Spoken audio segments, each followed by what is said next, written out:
some painful, some inspirational. All month long, we've been sharing stories about Black history. And in our final report, we want to point your attention toward the Triangle. That's right. Williamsburg has a lot of Black history at its core, and there's a fight to preserve the history for all to see in the years to come. Our Markeisha Jackson takes us to the African American Heritage Trail. This memorial, paying homage to African American entrepreneurs in Williamsburg, is one of the many sites across what will become the African American Heritage Trail in Williamsburg. The tour will show Black history that is woven into the history of the city, and as one man shows us, it's history you ride past every day. So many stories I can't even begin to tell you. Williamsburg, Virginia, often dubbed as the colonial capital of our nation. But along the lines of its deep history, another story fills the pages, one about Black history. Descendants that are here, these are the folks who are working to keep everything going. This is Al Jackson, born and raised in Williamsburg. He enlightened me about the work several local groups are doing to preserve African American history in the area. His work with the project began long before he ever stepped foot on this bus. I'm looking for a descendant of Hattie Sasser. And I said, well, she's my aunt.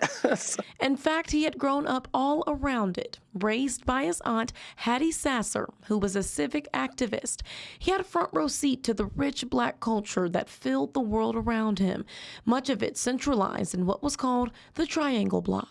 It was everything in this Triangle Block area. Everything. We didn't have to go anywhere. The area was a hub for Black-owned businesses and entertainment. The streets lined with Black entrepreneurs and establishments that added color to Jackson's childhood. These were all the Black businesses and residents, all pretty much right in this area to your right. But before we continue this story, let's talk about how Jackson spends his days now.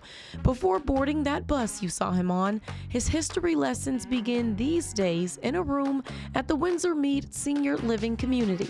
My job here at Windsor Mead is to take all these wonderful residents on different tours.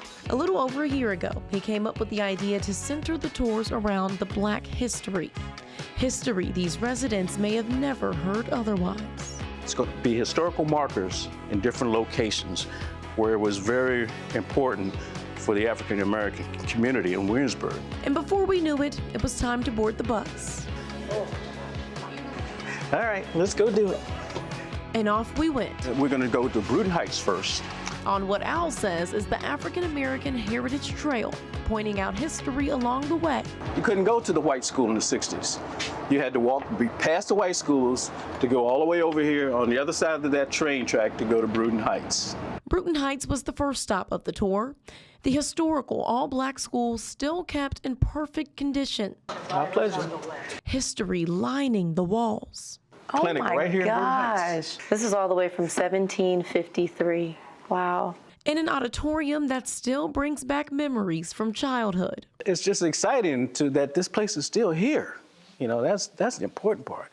It's really exciting. Jackson taking some time to soak in the moment. I would sit over there on that side over there. Yeah. Had your favorite spot to go to? Yeah, it was a place that the African Americans felt safe. Yeah. Because everything was right there. You know, it felt safe. Because there was a lot of places you go, you didn't feel safe. You didn't feel safe at all. He talked about the heaviness the Black community felt after the major displacement uprooted established Black communities in Williamsburg. One of the first to go, the Triangle Block.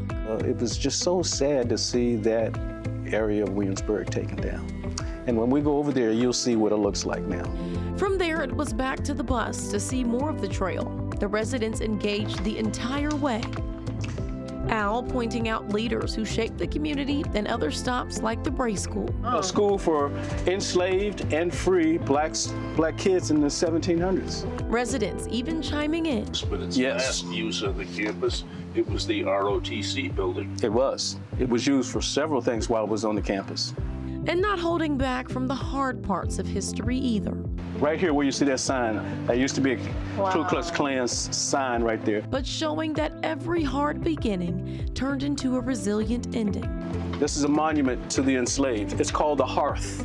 There's more than a dozen stops along the trail, each of them a building block that has helped the African American community elevate and advance. And this is pretty much the African American Trail. Jackson now thankful others will have a front row seat to the history. What do you hope everyone takes away from this tour at the end of it? Well, I think the first thing that I'll hear when I get back from these folks, they'll say how they enjoyed it so much, and then they say, we didn't know that this happened.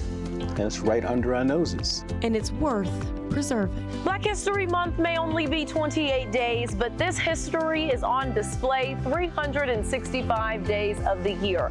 For ways to see it yourself and more information on how to get involved, head over to wavy.com. In Williamsburg, Markeisha Jackson, sit on your side.